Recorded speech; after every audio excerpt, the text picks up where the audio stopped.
Hi ಎಲ್ರಿಗೂ ನಮಸ್ಕಾರ. Life in frames YouTube ಚಾನಲ್ಗೆ ಸ್ವಾಗತ.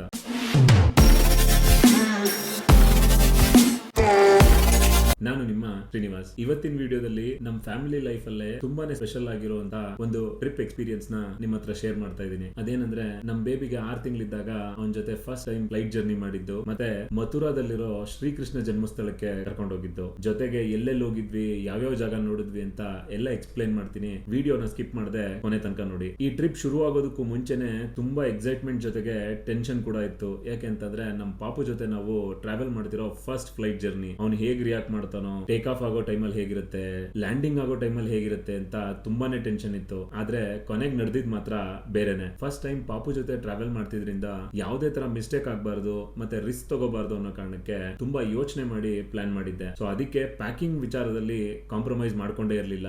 ಬ್ಯಾಂಗ್ಳೂರಿಂದ ಡೆಲ್ಲಿಗೆ ಮಾರ್ನಿಂಗ್ 5:45ಗೆ ಆಕಾಶ ಏರ್ ಅಲ್ಲಿ ಫ್ಲೈಟ್ ಟಿಕೆಟ್ ಬುಕ್ ಮಾಡಿದ್ದೆ. ಲೇಟ್ ಆಗಬಾರ್ದು ಅಂತ ಬೆಳಿಗ್ಗೆ 3 ಗಂಟೆಗೆ ಎದ್ದು ರೆಡಿ ಆಗಿ 5 o'clock ಅಷ್ಟೊಳಗಡೆ ಏರ್ಪೋರ್ಟ್ ರೀಚ್ ಆಗಿದ್ವಿ. ಕಾರ್ನ ಅಲ್ಲೇ ಪಾರ್ಕ್ ಮಾಡಿ ಲಗೇಜಸ್ ಎಲ್ಲ ತಗೊಂಡು ಏರ್ಪೋರ್ಟ್ ಒಳಗಡೆ ಎಂಟರ್ ಆಗ್ತಿದ್ವಿ. ಅಂಡ್ ಆಗ ಖುಷಿ ಜೊತೆಗೆ ಟೆನ್ಷನ್ ಕೂಡ ಆಗ್ತಿತ್ತು. ರೀಚ್ ಆದ ತಕ್ಷಣ ಅಲ್ಲೇ ಇದ್ದಂತ ರಾಮೇಶ್ವರಂ ಕೆಫೆನಲ್ಲಿ ಕಾಸ್ಟ್ಲಿ ಇಡ್ಲಿ ಮತ್ತೆ ಪೊಂಗಲ್ ತಿಂದ್ವಿ. ತಿಂಡಿ ತಿನ್ಕೊಂಡು ಫ್ಲೈಟ್ ಹತ್ತದ್ವಿ. ಫ್ಲೈಟ್ ಒಳಗಡೆ ನಾವ್ ಏನ್ ಎಕ್ಸ್ಪೆಕ್ಟ್ ಮಾಡಿದ್ವಿ ಆತರ ಏನೂ ಆಗ್ಲಿಲ್ಲ. ಪಾಪು ಟೇಕ್ ಆಫ್ ಟೈಮ್ ಅಲ್ಲಿ ಆರಾಮಾಗಿ ನಿದ್ದೆ ಮಾಡ್ತಿದ್ದ.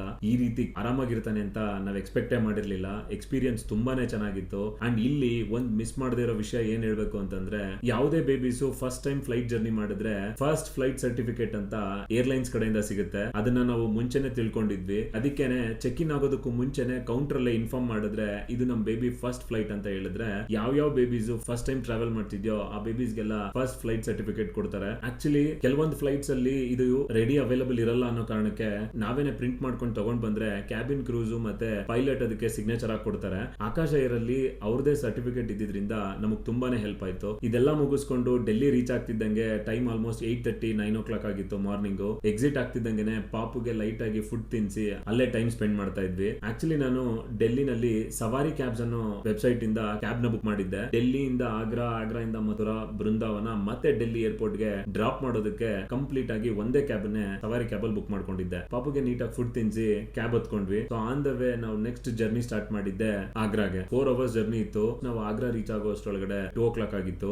ನಾವು ಆಗ್ರಾದಲ್ಲಿ ಬುಕ್ ಮಾಡಿದ್ದು Radisson hotel. So first hotel ಹೋಗಿ ಚೆಕ್ ಇನ್ ಮಾಡಿ ಸ್ವಲ್ಪ ಬೇಬಿಗೆ ರೆಸ್ಟ್ ಮಾಡಿಸಿ ನೆಕ್ಸ್ಟ್ ನಾವು ಅಲ್ಲಿಂದ ಡೈರೆಕ್ಟ್ ಆಗಿ ಹೊರಟಿದ್ದೆ ತಾಜ್ ಮಹಲ್ಗೆ. ಇದು ನಮ್ಮ ಲೈಫ್ ಅಲ್ಲೇ ತುಂಬಾ ಖುಷಿಯಾಗಿರುವಂತ ಕ್ಷಣ. ಯಾಕೆಂದ್ರೆ 1.5 ವರ್ಷಕ್ಕೆ ಮುಂಚೆ ನಾನು ಮತ್ತೆ ನನ್ನ ವೈಫ್ ಇಬ್ರೇ ಬಂದಿದ್ವಿ ತಾಜ್ ಮಹಲ್ಗೆ. ಈಗ ನಾವು ನಮ್ ಬೇಬಿ ಜೊತೆ ಬಂದಿದೀವಿ. ಎಕ್ಸ್ಪೀರಿಯನ್ಸ್ ತುಂಬಾನೇ ಚೆನ್ನಾಗಿತ್ತು. ಸಖತ್ ಎಂಜಾಯ್ ಮಾಡಿದ್ವಿ. ಫೋಟೋಸ್ ತಗೊಂಡ್ವಿ. ಪ್ರೊಫೆಷನಲ್ ಫೋಟೋಗ್ರಾಫರ್ಸ್ ಇದ್ರು, ಅವ್ರ ಹತ್ರನೂ ಫೋಟೋಸ್ ತಗೊಂಡ್ವಿ. ತುಂಬಾ ಚೆನ್ನಾಗಿತ್ತು ಎಕ್ಸ್ಪೀರಿಯನ್ಸ್. ಪಾಪು ಕೂಡ ಇಷ್ಟು ಕಂಫರ್ಟಬಲ್ ಆಗಿರ್ತಾನೆ ಅಂತ ಎಕ್ಸ್ಪೆಕ್ಟ್ ಮಾಡಿರ್ಲಿಲ್ಲ. ನೆಕ್ಸ್ಟ್ ನಾವು ಅಲ್ಲಿಂದ ಹೋಟೆಲ್ ಬಂದು ರೆಸ್ಟ್ ಮಾಡಿದ್ವಿ. ನೈಟ್ ಅಲ್ಲೇ ಸ್ಟೇ ಆಗಿ ನೆಕ್ಸ್ಟ್ ನಮ್ಮ ಡೇ ಟು ಜರ್ನಿ ಮಥುರಾಗ್ ಹೊರಟ್ವಿ. ನಾವು ಮಥುರಾಗ್ ಎಂಟರ್ ಆಗಿ ಫಸ್ಟ್ ಹೋಗಿದ್ದೆ ಕೃಷ್ಣ ಜನ್ಮಸ್ಥಳಕ್ಕೆ. ಆಕ್ಚುಲಿ ಈ ಟೆಂಪಲ್ ಅಲ್ಲಿ ಯಾವುದೇ ವಾಚಸ್ ಆಗ್ಲಿ ಫೋನ್ ಆಗ್ಲಿ ಏನನ್ನು ಅಲೋ ಮಾಡಲ್ಲ. ಟೆಂಪಲ್ ಎಂಟರ್ ಆಗೋದಕ್ಕೂ ಮುಂಚೆನೆ ಹೊರಗಡೆನೆ ಡೆಪಾಸಿಟ್ ಮಾಡಿ ಟೆಂಪಲ್ ಒಳಗಡೆ ಹೋಗ್ಬೇಕು. ಟೆಂಪಲ್ ಮಾತ್ರ ತುಂಬಾನೇ ಚೆನ್ನಾಗಿದೆ. ನಾನು ಈ ಟೆಂಪಲ್ ಬಗ್ಗೆ ಹೇಳ್ಬೇಕು ಅಂತಂದ್ರೆ, ಒಳಗಡೆ ಕಂಪ್ಲೀಟ್ ಕೃಷ್ಣನ್ ರಿಲೇಟೆಡ್ ಇರುವಂತ ಎಷ್ಟೋ ಇನ್ಫಾರ್ಮೇಶನ್ಸ್ ನ ಪ್ರಿಸರ್ವ್ ಮಾಡಿಟ್ಟಿದ್ದಾರೆ. ಜೊತೆಗೆ ಜೈಲಲ್ಲಿ ಹುಟ್ಟಿದ್ದು ಅನ್ನೋದಕ್ಕೆ ಏನು ಪ್ರೂಫ್ ಇದೆಯೋ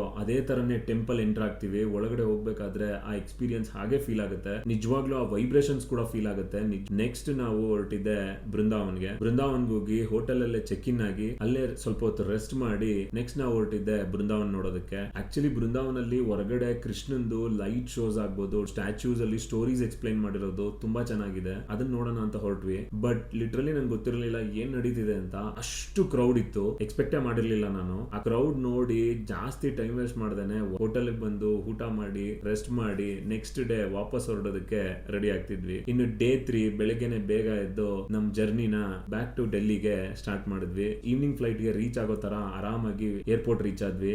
ಲೈಟ್ ಆಗಿ ಸ್ನಾಕ್ಸ್ ತಿನ್ಸಿ ನಾವು ತಿಂದು ಫ್ಲೈಟ್ ಗೆ ಚೆಕ್ ಇನ್ ಆದ್ವಿ. ಇನ್ನೊಂದೇನಂತಂದ್ರೆ, ರಿಟರ್ನ್ ಬರ್ಬೇಕಾದ್ರೂ ಕೂಡ ಎಕ್ಸ್ಪೀರಿಯನ್ಸ್ ತುಂಬಾನೇ ಚೆನ್ನಾಗಿತ್ತು. ಅಗೇನ್ ಅದೇ ಸೇಮ್ ಟೆನ್ಷನ್, ಪಾಪು ಹೇಗ್ ರಿಯಾಕ್ಟ್ ಮಾಡ್ತಾನೋ ಅಂತ.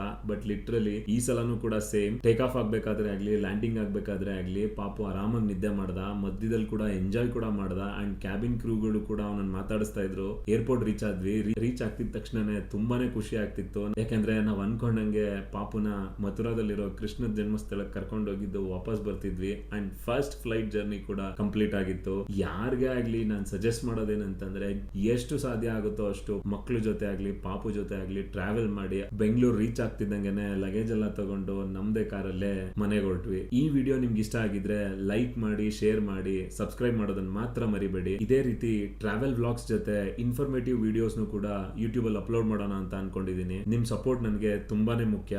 ಮತ್ತೆ ನೆಕ್ಸ್ಟ್ ವಿಡಿಯೋದಲ್ಲಿ ಸಿಗೋಣ. Thanks for watching.